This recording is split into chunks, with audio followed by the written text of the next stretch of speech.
Theresa Goh. Welcome to the show. Thank you for having me. How are you today? It's been a couple of days. I was unwell for about 3 days. And the thing about being sick, right? You just miss going back to the non-sick. And then you just regret not taking care of yourself then. I'm just like, oh, I don't like this feeling. Why am I sick? What did I do? And then you realize that you could have done a lot of things better, like slept better or drank more water. But I'm much better now.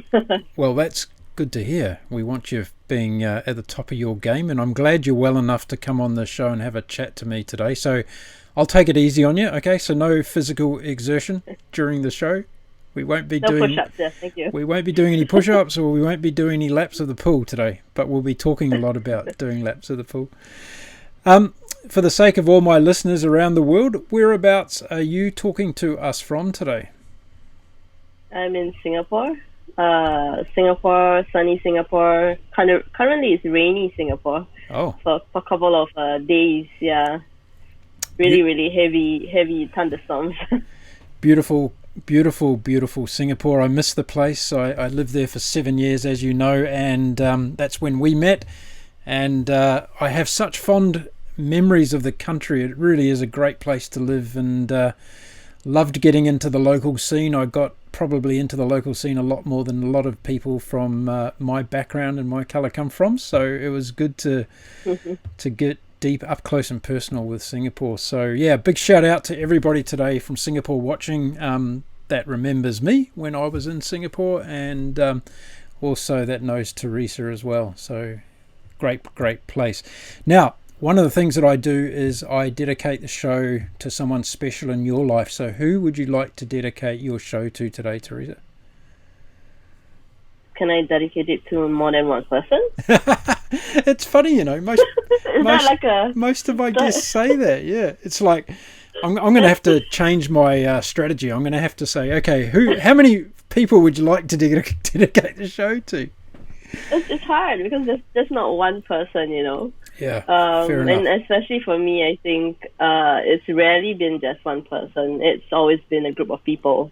So I mean, honestly, it's hard to choose, but my family, of course, all the time, every time, it's always them. They are constant kind of rocks in my life. And yeah, everything is kind of dedicated to them and to myself, you know. I think we gotta owe things to ourselves too, you know. Sometimes I know people tend to give and forget about themselves. I think it's time to kind of remember to take care of yourself. Yeah, I love that. That's really good, because, you know, the thing is, if you're not taking care of yourself, then it makes it more difficult to look after others, doesn't it? You know, if you're not in a good shape yourself, and it can be anything from not feeling well, like you've been the last couple of days, to, you know, being in a more of a serious situation. So that's a really good point. So we're going to dedicate to all the family today? Yeah, all the family. Okay. Well, they can sit down and watch this afterwards together. Maybe you can pull out some popcorn and sit on the couch and watch the show together, yeah? Now, we've got so much to talk about because, you know, seriously, I could talk about your life for days, let alone in 1 hour. I'm excited. So there's so much to talk about. But I wanted to start off by asking you quite a philosophical question, because we're going to get into your career as an athlete and all that sort of stuff. But how would you describe yourself today as a human being? Wow. That is philosophical. I would say I'm constantly evolving, because I mean, I was pretty happy with the person I was 5 years ago, but I'm even happier with the person I am today. And the person I am 5 years ago, or was 5 years ago, is not quite the same as I am today. It's a constant evolution of betterment of self, and I feel like I'm always trying to become better. I'm always trying to kind of find within myself the tweaks that I need to change, or and it doesn't have to be like with regards to, I don't know, how I deal with people, or it can be with how I deal with relationships, how I deal with friendships. I think finding what kind of sits the best with me. I think my ultimate goal is to get to the end of my life and not have, or is to have as little regrets as possible, because if you don't take risks, there's little chance for regret. So I think I do want to take risks, but I also want to take risks that I think are worth taking. And at the end of it, I'm happy with the risks I took, the chances I took, and whatever happens, I'm happy with them, So I think it is kind of a roundabout way of saying, but I think I just want to keep working on myself and being better. Yeah. Yeah, that's really nice. How do you have actual tools and processes that you use for this continuous improvement process that you go through on yourself? Not specific tools, I guess, but more like internal check-in, like with my feelings. So like how do I give an example? Like, I guess if I feel bad about something, right, and then I have to check in with why do I feel bad about it? Is it because I don't sit well with what I did? What the situation is? What was done to me? Or what is it I feel bad about? And if it's not something that was something that I could change, then do I just move on?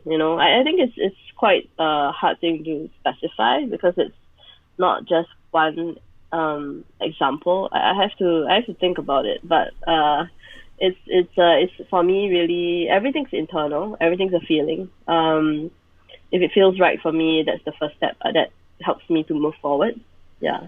So it sounds like a lot of reflection time in your life, in terms of being able to sit down and look at things that have gone past and then work through from there. Would that be accurate in saying that? Yeah, I guess so. Yeah, I mean that's quite, yeah, pretty much. Okay, cool. I want to keep on the philosophical side for the moment, if I can, and I want to read you something that you actually wrote, and I want you to explain to my audience what you mean by these words. Be brave, be kind, be yourself. What do you mean by those? Okay, so there was this project, I can't even remember, 7 years ago or something, and they asked us to come up with 3 things that we want to put on a kind of a placard, Mm-hmm. And then we're supposed to take a picture with it. And whenever I do something, I need to believe wholeheartedly in what I say, and it could be just in that moment I believe it, and maybe I could change my mind next week, but in that moment I believe in what I say, right? So I took a long time to decide on what that 3 words were, and I finally decided on be kind, be brave, and be yourself. And I didn't know that this would be something that I would stick with for till now, and it's just because how I believe so strongly in these 3 words, and it can apply for me, I feel like it applies to everything that I view in life, to make it as fulfilled, as happy, as good as possible, to me, to be kind, firstly, is to be kind, I think. To be kind, I think that is something that is quite simple to do, I think, it kind of starts a chain reaction. You're kind to someone, they're kind to someone else, and I mean, maybe that's a very naive or optimistic way of seeing things, but I believe that's the way it happens, Yeah. You're kind to someone, it carries on. It's a movement, right? And it's not hard to do, and it is kind of contagious also. Mm-hmm. So I think that's the first thing, it's not hard to do. Do it as much as you can. Be kind. You also don't know when people are going through hard times. Sometimes they don't show it, so be kind. Yeah. Being brave, I think, is a little bit more applicable, like in different areas. So sometimes to be brave, it means to be brave for somebody else, whether it's someone who, I guess, in a LGBTQ kind of setting. It's if they are unable to come out because they're afraid. If the place that they are living in is a little bit more dangerous. And for me, because I feel like I'm really in a place of privilege and nothing really anything to worry about, I feel like I can be brave for them. So that's one example. But I think being brave can also mean being brave in taking the first step to do something that you've always dreamt of doing. That takes bravery, that takes courage, you know. So I think being brave is something to remember. It's not easy. It's not as easy as being kind, but it's something that will help. That just one step at a time, you know. And I think being yourself is something that maybe is something that I believe in more. Like I think these days there's always people. We're always kind of seeking someone to look to, someone to kind of be like, I guess, you know. They like to ask about role models, and usually when they ask me who my role model is, I don't have one because I don't like to look to people. I feel like people are humans. They let you down, right? And I think I don't like to have people to look at. I look at characters. I look at some things that that I can kind of take from them, you know, in a sense. Like they're really kind person. They're really generous. I'll take that from them. I'll learn that from them, you know. But it's not that I want to be like them, because I think that's just the complications of being a person, right? Sometimes there are things that just doesn't make you you can't find a perfect human being. Let's just say that. And I guess the importance of being true to yourself, I think, is really important to me. I just want people to be able to kind of be able to sit within themselves and be happy with who they are. So much so that they don't want to be like anybody else. Yeah. I think these are the three things that I believe in so strongly. Yeah. I'm going to start a new philosophy show and have you on that show, because I think you're doing extremely well. Yeah. I do want to talk about a couple of things that you said during that, though, because they're really, really pertinent. And I think in terms of you can be brave for other people as well. And you identified a sector of the community that you are, in a lot of degrees, spokesperson for. And that's being brave on behalf of other people that may not be in a position like you're in, where you can actually speak out and have people listen to you. So I think that's really, really fantastic. The other thing you talked about was being kind, and I think we're seeing a lot of that during COVID-19 in all sorts of different countries around the world, in all sorts of different ways. People are helping each other that perhaps they wouldn't have gone to the same degree and before COVID-19 came along. So I think that's another indication as well that out of the darkness and out of the terrible situation that we have in the world today, there's a lot of kindness going on, and we should be more conscious of that, because as you said, it doesn't take a lot to help somebody else, but the effect can be really, really big, right, in terms of getting out there and helping somebody else. Now, when I was doing my research on you, on the things that I didn't know about you, I found out some incredible facts, and they're even going to surprise you, because you've swum in a swimming pool that I've also swum in, and it wasn't in Singapore, really? And it wasn't in Asia.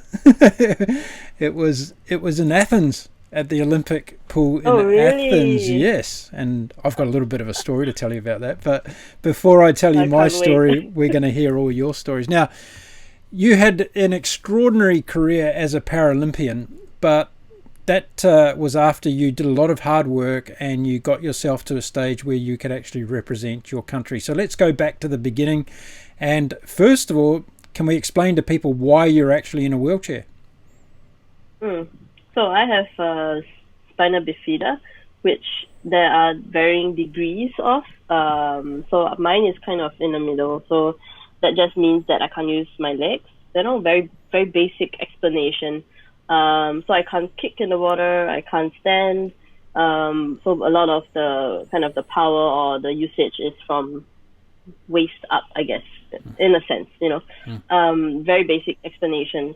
So I've always kind of used crutches, you know, growing up. And then I graduated to using a wheelchair, I think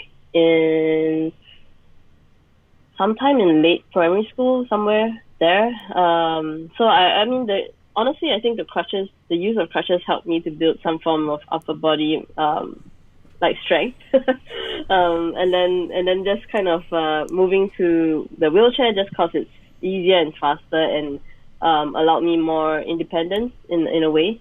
I mean, they both had different pros and cons. Like I think on the crutches, I could climb stairs. I can get from place to place that was maybe not so wide, like more narrow spaces I could manage.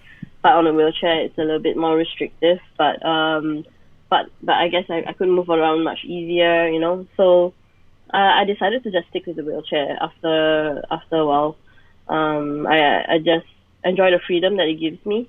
And I've been using the wheelchair ever since. All right.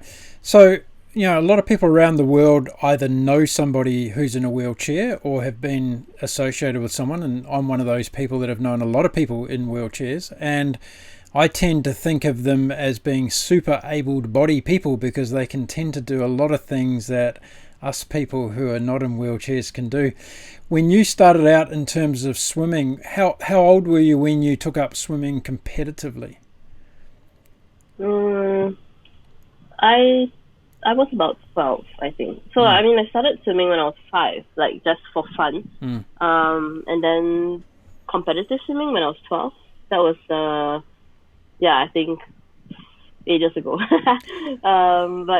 I didn't just start with swimming. I knew how to swim first, and then I joined the Disability Sports Council. But once I joined them, there was all these kind of introductions to these different kind of sports that I could do. Wheelchair racing, wheelchair tennis, sailing, wheelchair basketball, shooting, archery. I mean, there was just a huge array of things that I could try. And I decided to try them, but I still felt like swimming was the most natural, my favorite, you know. And it just felt like the place that it just felt like home, honestly. Like just I could go anywhere I wanted to. I can get to the bottom. I mean, once I mastered the breath holding, I could get to the bottom and stay there. I was free to go where I wanted to, and I think that was something that I enjoy, and I feel like I can't get that anywhere else. Yeah. A lot of people listening around the world today and watching around the world have some kind of association with someone in a wheelchair. How was the scene in Singapore for you in terms of getting into sports? Was it easy? Was there a lot of support out there for you to get into different sports? I would say, like, in general, my life has been really smooth, and like I really, really regard myself as one of the luckiest people around, because doors were open to me, and I could kind of just go through them, you know. I had opportunities that I met people that were kind of the ones who opened the doors for me. I think there are times like when, sure, it's a little bit harder. I remember when, I think years ago when disability sport was published in the papers, and it was published under the home section. Mm-hmm. And I didn't see anything wrong at the time, because, you know, that's the kind of society that I was in, and I didn't think it was supposed to be different, you know. So I was happy I was in the papers, and then later on, when we finally were moved to the sports section, and then you realize, oh wait, I should have been here this whole time. You know, and then you realize, okay, maybe that was not ideal, but you kind of see the progress. And that's the thing. I think sometimes we also, not to say that it's good that we were in the home section in the first place, but I think this shows that you got to give people the space to grow, and to learn, and to get to where it's supposed to be, you know. You nudge them, you teach them, you help them learn, you know. I think that's kind of the eventual goal that we want to get to, is a place where everybody has equal access. And has equal opportunities, and we just kind of have to be on each other's side, help each other, help each other. Yeah, good points. Yeah. So when you started your swimming career, when did the seed kind of get planted that you wanted to become a Paralympian? Can you remember the time? Did you just wake up one day and go, I want to be a Paralympian, I want to go to the Olympic Games? Honestly, it was really, really gradual. You can't tell, but I'm not the most competitive person. I took a while to kind of hone that competitiveness in me. I'd say thinking about getting into the Paralympic Games seriously, probably after the Athens Games, maybe, because and that was, I think, about five years after I started competitive swimming, around there. And it still was not really a big thing in my head. It was just like, oh, I'm just gonna go with the flow, and since the coach says I can go, okay, let's go. And I think in Athens I got into the finals for 7 of my events, and I think that was a good sign that if you work even harder, then the Beijing Games will be that much better. It's kind of like how much work you put into it versus how much you get out of it, right? So after I came back from Athens, it was actually my O levels. So I went to sit for that. I went to Temasek Poly. I went to study design for a semester, but then realized that I could not juggle both. Of people who can kind of manage their time and juggle studies and training. I am not that person. You're not that person. No, I am not that person. I've learned that I'm the kind of person who, if I want to do something, I have to do it like focused. I can maybe do 1 or 2 things at the side, but I can't like big things. I just can't juggle that. So anyway, I left school. I stopped school. I went into full-time training after the O levels was over. So basically, the training, the 4 years leading up to Beijing, was full-time. It was like 13 sessions a week, that kind of training, 2 hours each time. The 13 sessions were a mix of swim and gym, swim and land training. So, I mean, it was just basically really my whole life was swimming. And I think that was the lead up to kind of one of my biggest lessons I've ever learned. And so, long story short, I got to Beijing and I missed out on my bronze by 0.7 seconds. Oh. Like less than a touch. Like, Yeah. and it just is one of the lessons, right, where you put in 100% of effort and you expect 100% of output, right? But sometimes that doesn't happen, and you gotta understand that that's just the way life is, right? And I think I was also so hard on myself that I didn't give myself space to understand that I could fail and how to deal with it if I did fail, which I did. and it's not failure in a bad sense, I think we all fail in different areas. It's just that I had to understand that reality meant that I was not going to achieve the success that I thought that I was going to get, and so that was the hard part for me, because I didn't even give myself that space to have that possibility, right? So, I mean, it happened. I plummeted, I was going through a really hard time, understanding how it could happen. I put in all my time. What happened? And so it was hard for a couple of years just to process everything. I had to leave the pool for a while, so I left swimming and I joined powerlifting for about 9 months. And it was fun, 9 months. I enjoyed the gym. I like lifting heavy stuff. It was quite a natural progression into another sport. And I got to a point where I had to kind of decide also, like, do I want to stick with powerlifting or do I want to go back to swimming? Because I saw like options in both kind of pathways, right? And I knew that if I stuck with powerlifting for a little bit longer, I would have some amount of success, yeah. And it could be a fresh start and all that stuff, right? But like I was saying at the very start, everything is quite internal for me. So based on how I felt, like I just could not leave swimming. It just was a feeling. Logically, I could have just gone over the powerlifting, start over. Wasn't a hard thing to do, but it was more than logic for me at that point. It was about how I felt. So I decided to go back to swimming. Yeah. Let's run back to Athens, because that was your first Olympics, and like any athlete that's been selected to represent your country, it must have been a huge achievement just in the fact to hear your name being selected to represent your country. How was that feeling when you found out that you were going to be on that plane to Athens from Singapore? I will say first that I have bad memory. Bad memories, okay. So I have bad memory, like I can't remember. Oh, you have a bad memory, okay. Yeah, I have a bad memory. I also think that there's a point of time where I was kind of in a bubble.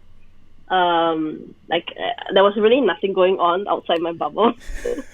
So it was just, I didn't know what was happening. I was just kind of going with where people were pushing me. I found myself in Athens, that kind of stuff. I mean, it was me kind of just taking every opportunity that I could and just going with where I felt like it was pulling me the strongest, I do remember one thing though, like it was the first time that I was in the Paralympic Village was one of the first times I felt like I was not a minority, and I felt so comfortable but so uncomfortable at the same time. It was just a whole place filled with people of different disabilities, different sports, different countries, all these different people, but we all have one thing in common, and I think that was something that I definitely felt like I want to come back to this. I want to come back to this place, and it's always something special, whether it's for Olympians going back to the Olympic Village or Paralympians going back to the Paralympic Village. It's always kind of, in a way, coming back home, Yeah. somewhere where you find your people. Yeah. It's an interesting psychology, because I guess in terms of when you're at that elite level of global sport, you kind of get the feeling that everybody else is in the same boat and they understand, one, what you've been through to get there and to actually be competing at that level. And therefore there's a lot of, reflection, recognition amongst each other, and also sympathy for each other, because you know what you've actually done in terms of all the hard work to be able to get to an Olympic Games, right?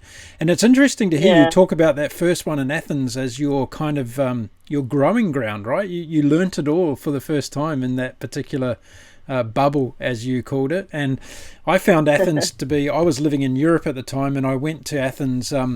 It's quite a funny story, because overnight a friend of mine rang me and said, "Hey, should we go to the Olympics in Athens?" And it was like the night before they were starting. And I said, "We haven't got tickets." And they said, "Don't worry, we'll just go and we'll get tickets." Anyway, we ended up, long story short, ended up in Athens. I bought a whole bunch of tickets from scalpers and ended up at all the swimming finals for every event on every night. Oh my God. And it was just, I was there when Anne Thorpe was racing and Michael Phelps and all these guys, and it was just absolutely incredible. And it was extraordinary games, because the Greek people were fantastic and there was a lot of fun associated. It was like a big party. But the stadium was in the middle of nowhere. Like, it was out in the boondocks. It was like a ghost town out there, right? So you had all the people getting on the transport to go out there during the day and the evening.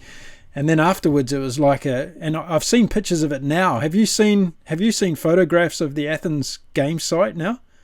I have not. I need to go and look at it. Oh my goodness. It looks like it's one of those Yeah. scenes out of an Armageddon movie with weeds growing Oh up my around God. the windows of the thing and everything's That's the broken. thing, right? Like they say that these Olympic and like Paralympic venues, they're like built for one time, and then there's no sustainability, and then 8 years later they're still there and no one's kind of doing anything with it, Yeah. and that kind of sucks. It just, you just wish that the plans, there are plans, or hopefully in the future, more sustainable plans to make sure that they're used more effectively.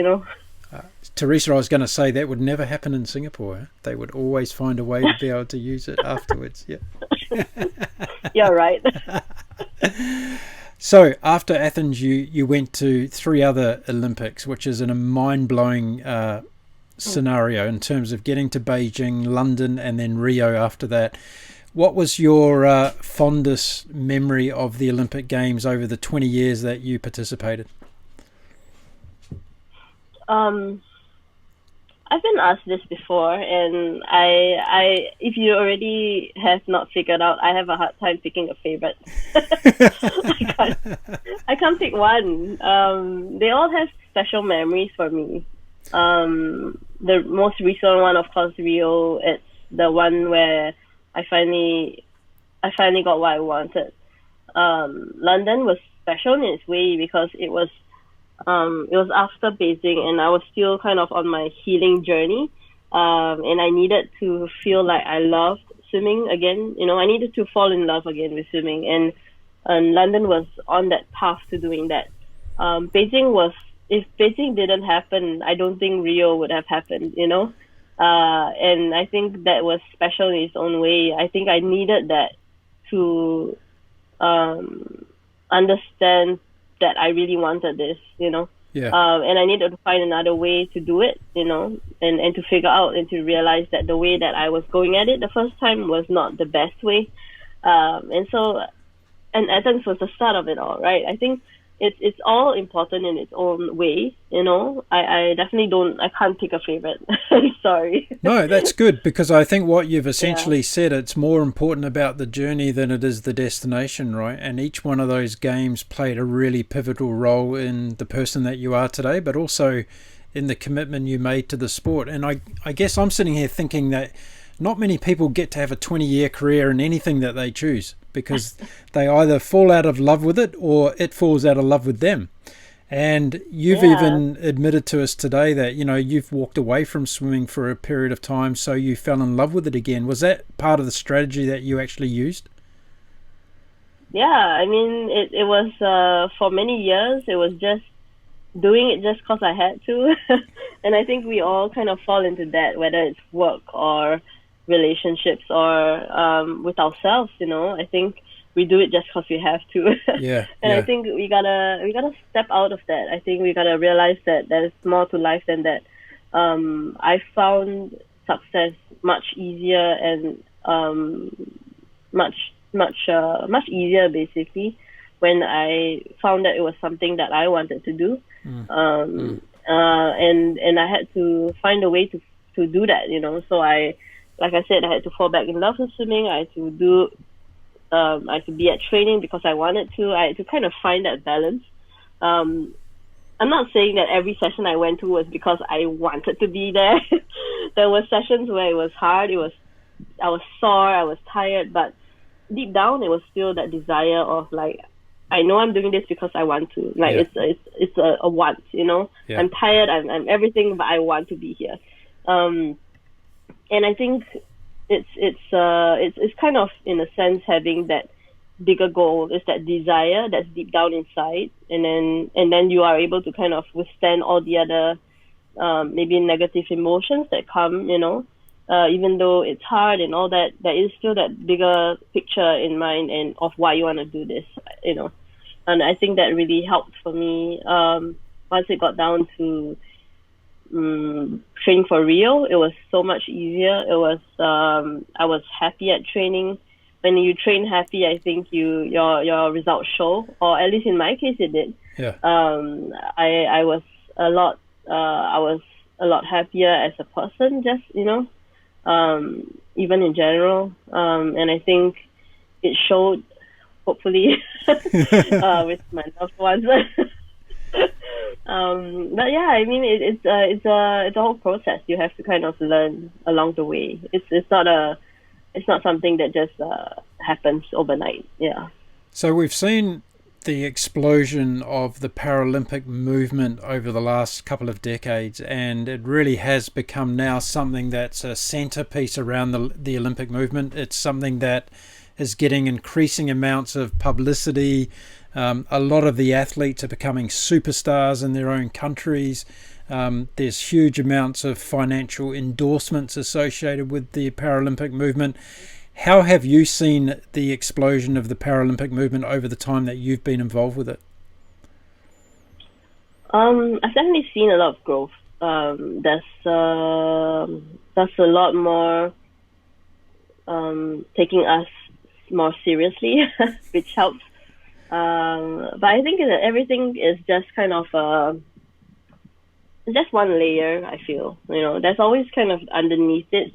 And it boils really, if you go back down to it, it's how people view people with disabilities, and that's the base of it all. When they view like disabled people now, it's quite a extreme range. It's either we're completely unable to do anything for ourselves, or we are superhuman. There's no middle ground. I think we kind of need to be able to kind of foster that middle average disabled person and understand that understand that we are just like everybody else. We once we are in that space where we are enabled, we are allowed to be independent, we are basically like everybody else. And I think it's something that is maybe a little bit hard to understand and fathom right now because of just how much we are unable to kind of balance it from what we hear from the outside world and everything that's coming at us, content and stuff like that, right? We have to kind of recalibrate within ourselves how we view people with disabilities, and I think that's the bigger issue at hand. In my opinion, it's more than just building Paralympic movement and stuff like that. And even that, in that sense, like just the value of somebody just because they are a Paralympian or because they are a medalist and all that stuff is just another can of worms to open, because I don't like that whole messaging of valuing somebody just because they hold this medal, and just that, I just it's all quite complicated, isn't it? Because if I were not a Paralympic medalist, I think I would have a smaller stage to be able to share my messaging on. But so it's like kind of a little like cycle, right? If I didn't have that, I can't do it. But then I don't believe in it, so what do I do now? Yeah, that's a really interesting point. Yeah. Really interesting point. How did you find the recognition from Singapore as a country when you came back from each of the Olympic Games that you attended? Did you see that there was a shift in Singapore around awareness and those sorts of things after each Games? Yeah, every Games was just more and more. And that's the way that we want to see it, of course.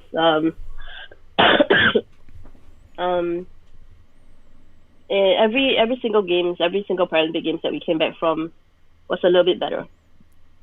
A little bit more publicity, a little bit more recognition, a little bit more people's eyes were on us. And it was nice to see, for sure. And I think it's just I don't know, sometimes it's just also about balancing that I don't know how to frame this also, but it's just I guess for me it's like when we came back from the Rio Games, scratch that. I really don't know how I'm framing this. I'm trying to frame it in my head, but it's not coming out. Yeah. No, that's okay. I That's think okay. My whole point is that it's always consistently getting better, and it's always nice to see that people are increasing their awareness on disability sports and Paralympic sports in Singapore. Yeah. Was the Singapore team growing at every Olympic Games? Did you have more members of the team going with you? I will need to consult the numbers, but I think there were, if I'm not wrong, there were more people at each game. Yeah. Or even so, like the numbers didn't really waver that wide. Yeah. Yeah. So, you know, a lot of people, the majority of people listening and watching today, they don't get to go and compete at the Olympic Games, right? So this is such a big thing. So what are the sacrifices that you had to make in your life to be out there and to be selected and to, you know, to get to go around the world competing at the highest level in your sport? What were the life sacrifices that you've made over such a long period of time? Honestly, it's the same. Like, there's nothing special about it. It's sacrificing of your social time, your sleep a little bit. You know, I think it's sacrificing a little bit of everything, I guess. You can't have everything if you want something at the end of it, I think. Is that a very vague thing to say? So, I mean, an example is like when I was in school and I had to go for trainings after schools. I couldn't take that time that was usually spent with classmates, friends.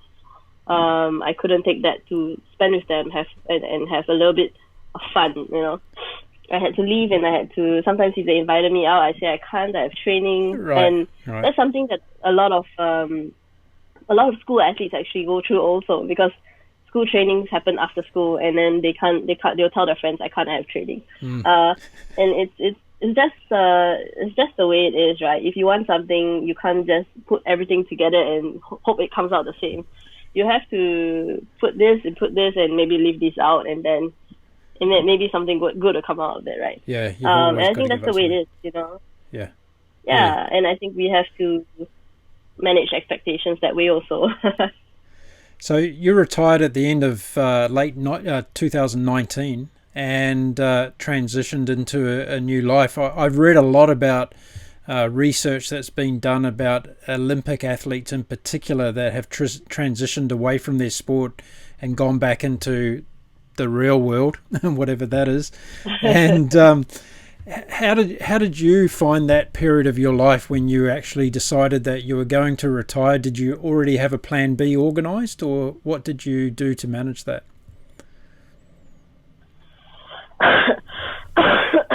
Excuse me. That was okay. I would say that my way of retirement was one of the best ways I could choose. It was because I chose the time I wanted to retire. I could choose when I want to leave, and I think that is one of the most ideal situations you could ever have, you know. Preparations wise, yeah, I mean, I wanted to have that time where I could relax and do nothing, absolutely nothing. Go out and have time with my friends and all that, right? And then I wanted to set aside also a time where I was looking around for what I wanted to do next. So I was asking around, I was talking to a few friends, I was just kind of feeling my way around, right? And figuring out what it is I wanted to go and do, you know?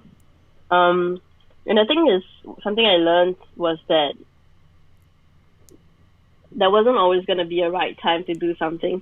So I thought that, maybe I have to wait till this time, then I will do this, or maybe 10 years later, then I'll do this, you know.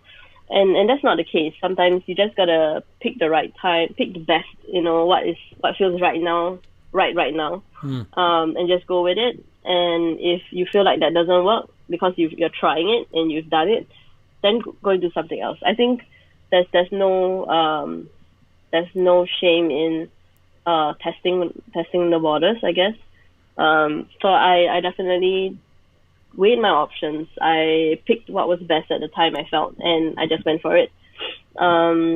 And keeping in mind that there are still various options out there that I can try if I feel like this doesn't work out, Yeah, I think it's all about kind of figuring out, feeling your way around the world and kind of feeling what feels right for you at that present moment. So what happened when you decided to retire? Did that special day in August in Singapore when they have National Day, did they get you up on the stage and sing the national anthem for you? What was the what was the end of your career like? What happened? What was it like? I remember the last competition I had, and I remember having a hard time trying to decide when to tell my best friend, Pingxiu, that this is my last games. I'm gonna retire. And honestly, everyone has been they were very supportive. They were incredibly positive. And I remember the last games that I was on, it was, I think, the world swimming champs. And they had, on my last, so we always record our videos, our races, right? Yeah. And I had done my last race. I was like, yes, I'm done, And then I was like reviewing my race footage just for the last time. Let's do it. And apparently at the end of my race, I touched the wall. He videoed my results, and then he turned around. And my best friend was there. And she took like I don't even know whose medal it was. And she put it over my head, and then they had a card for me. Everybody had signed that card and kind of wished me well, and it was really sweet. It was just a really nice ending to the last games that I had. Yeah, it was fantastic, amazing. As you say, it's really important though that you chose when to finish, because as you know, a lot of athletes, they have to retire because of injury. They have to retire because they don't get selected for a team that they expected to get on. There's a lot of different reasons why athletes' careers end, and there's nothing like choosing your own departure, is there, in terms of making sure that it's sweet when you go out. Tell us, over all those years that you competed at all the highest of levels in your sport, what did you learn about yourself the most during all those years? What did I learn? I learned that I perform best when I'm happy. I think everything, if anything at all, I learned the importance of being happy.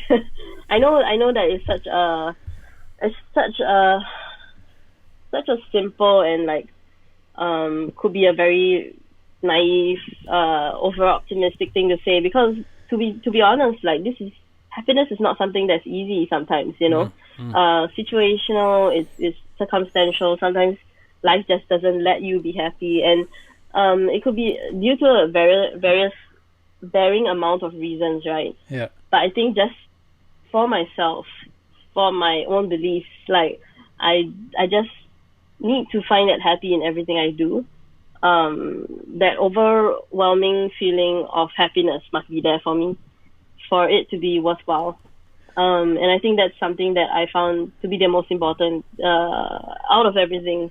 It's all the little lessons also, right? Like you don't get something if you don't work hard for it, or for sure. And that's something also I had to learn. It's not about, but also at the same like balance. It's not just about working hard, right? Yeah. I think life is about balance, don't you think? Like, yeah. I worked so hard for Beijing, but I didn't end up with the result I had. So why was that so? It was still ultimately because I was not happy doing what I was doing. Yeah. And so I think that it's all about the balance. It's about working hard. It's about being happy. It's about choosing to do what you want to do. And I think everything will just kind of fall into place, at least for me. Fantastic. I think we hear a lot of athletes talking about being in the zone. It's an important part of performing at your best, and I guess being happy is a very important element when it comes to being in the zone, isn't it? To perform at your peak. For me, at least. Yeah. I know. I think athletes sometimes we have different rituals, right? Some people need to be bouncing around, talking to their teammates before they go into a race. They need to be hyped up. Some people need to be like in their own corner and just like nothing around, silence, and then they perform well. I think we all, I guess, if what I'm saying is we all need to find out what works best for us. What helps you perform your best? What helps you be happy? Yeah. Or your version of happy? Yeah, that's right. And it's different for everybody. You're right. Yeah. So what would you say to people out there today who are listening and watching into us, who have aspirations to be an Olympian, and it doesn't matter whether it's able-bodied or disabled-bodied? What tips of advice would you give them to try and go on that journey that you did? If they want to be a Paralympian or an Olympian, I think chase it until you can't. I think it's. I say that, but I may regret what I say. No. I think it's important to have a dream for sure. Have a dream, chase your dream. If the circumstances allow you, chase it as long as you can. But understand that life is more than just about accolades. It's more than about medals. It's more than all these labels that people put on you. You know, I may be a Paralympian and a Paralympic medalist, but I'm more than that. You know, I think it's important to, when you strip away everything, are you happy with who you are, with the person you are? If you are, then what more do you need? You know? Yeah. I say it every day when I wake up on my sailboat and I say, I'm going to do a podcast show today, and I'm very happy. Exactly. That's all that matters. That's the thing. I think we need to be able to dig a little deeper and find out, like, are you really, really happy with the way your life is going? Is there anything you can do about it to change it if you're not, you know? Yeah. What are you seeking? Why are you seeking it? If you're seeking to be if you're seeking to be a Paralympic medalist, why are you seeking that specifically? You know, why is it important to you? I'm not saying it's wrong. I'm just saying find out why you are doing what you're doing. Yeah. Hey Theresa, I've got to tell you though, I'd love to have a bronze medal from the Olympic Games on my wall. I'll send you a picture.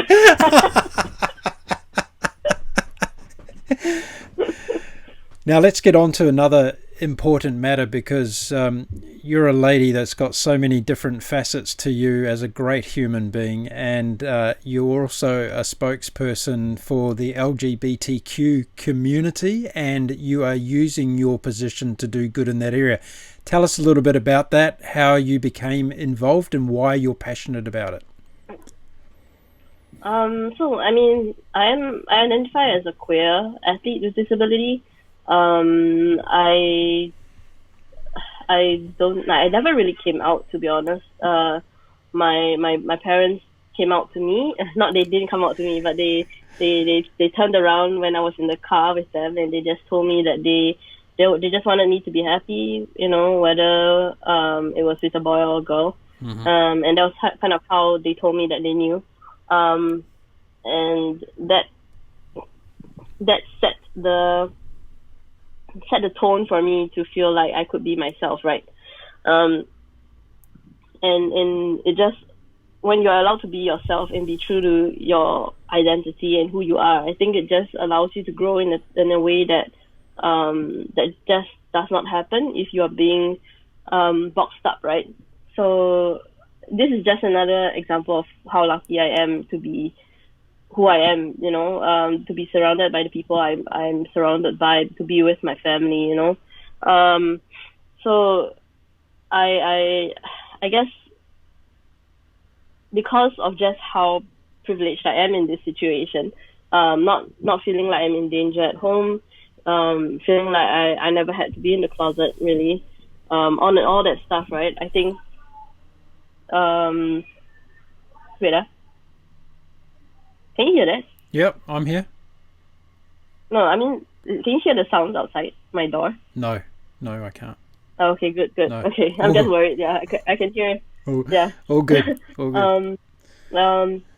Yeah, I mean, just because of how lucky I am and how I feel like I'm in a situation where I don't have to hide, I don't have to feel like I don't feel like I'm in danger. That enhances that feeling for me to want to go out and speak out a bit more for people who are feeling like that, you know. And so I think in 2017 I was the Pink Dot ambassador. And Pink Dot is our annual, kind of as close to a pride parade as you can get. It's held in the only place where we can have gatherings.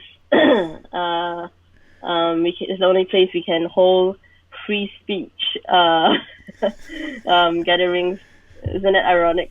But it's yeah, I mean, it's our version of a pride parade, I guess, every year. So 2017 was the year I was the ambassador. And I mean, when they asked me to come on, I was more than happy to. I mean, I definitely saw more reason to say yes than no. And I was really happy I did, you know. And every year that I go, it's just yet another version of coming home, you know. And I feel like, isn't that just the goal of being human? We're just kind of seeking homes in various spaces, right? Yeah. And I think that's just another version of home for me. Finding a space where you feel like all these people know what you're feeling, know what you're going through. Yeah.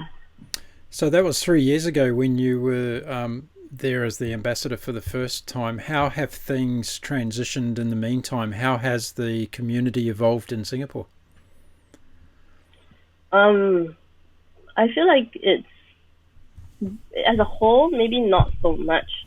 We still have laws in place that are inherently detrimental to the lives of people who are LGBTQ.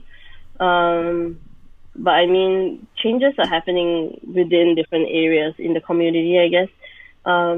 We are, I think I see a lot more voices, a lot more vocal voices, a lot more bravery in various parts of our community. And I think it's just nice to see when people are willing to step out and be a little bit braver. And I mean, I've said it before, but I think it's about being brave when you are especially in a position of power, because you may have more to lose. But that just makes it even braver to step up, right? So Singapore is a very multicultural country. Is the LGBTQ community across all the cultures in Singapore? Yeah, for sure. It's everywhere. We are everywhere. No, what I meant in terms of support and you know, the evolution of the community, or is there some communities that in some cultures within Singapore that are maybe a little bit more afraid to come out? Oh, yeah. I mean, it's that's a little bit, I think, enhanced fear in certain parts of certain religions and certain races, I guess. But I definitely won't kind of generalize it, because it's quite it depends, right? But yeah, I mean, there's always fear in the unknown, I think. So there's gonna be certain groups of people who may not know, who may not have as much information as they should and could, and then they base it on that fear of what they think they know, and project that fear, right? Yeah, I think I've been kind of advocating a lot more on the importance of conversations, hard conversations, whether it's with someone that you agree with or someone you don't agree with. I think we have to, as a whole, a country, right, we have to be able to get to the point where we can have conversations and be unafraid of having that conversation, be unafraid of backlash, when you want to approach a topic that is a little bit more taboo. Yeah. Yeah. I think the more we're afraid of talking about something, the worse it's gonna be, because you just kind of repress everything, and then one day it just explodes, right? So yeah, I've been definitely advocating a lot more the importance of conversations, of various conversations, the diversity of thought, diversity of opinions, and in the end, still kind of listening to all sides and figuring out where you stand best. What is your stand, rather than just only knowing one and then thinking that's your idea of what you think about the situation. Yeah. Have you thought of starting your own podcast show around this topic?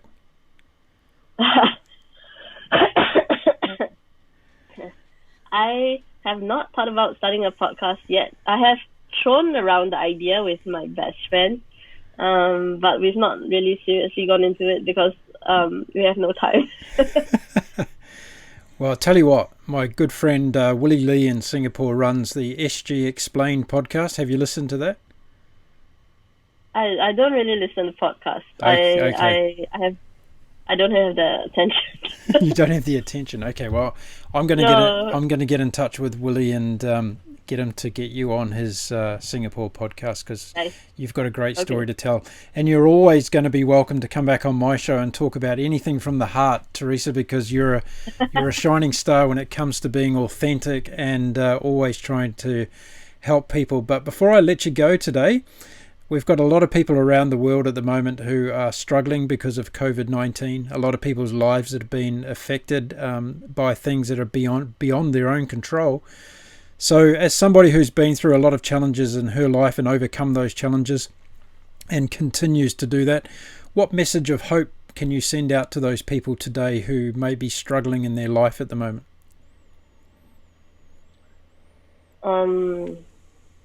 Firstly, I would say that I'm not the best person to ask, because I personally don't think I've been through as much challenges as people think I have. I've been able to be at the place I am, because of the people around me. So I would say, for everybody listening, to be that support for somebody else. It's more important than we know. Sometimes it's just that much easier when you know somebody has your back, right? And I think we can all kind of endeavor to be sort of somebody's support system. Beautiful words to finish the show with, Theresa. And once again, I want to thank you very much for coming on my show today and sharing all the things that you have. I'd love you to come back on. We were just working out before the show how long it's been since we've seen each other, and it's way too many years. So I don't want it to be that long again before you come. Doesn't feel like a year has passed. There we go, that's for sure. But listen, Theresa Goh, thank you very much for being on Life Stories with Humanity today. It's been fantastic catching up with you again, and I'm definitely going to have you back on the show sometime in the near future. Thank you.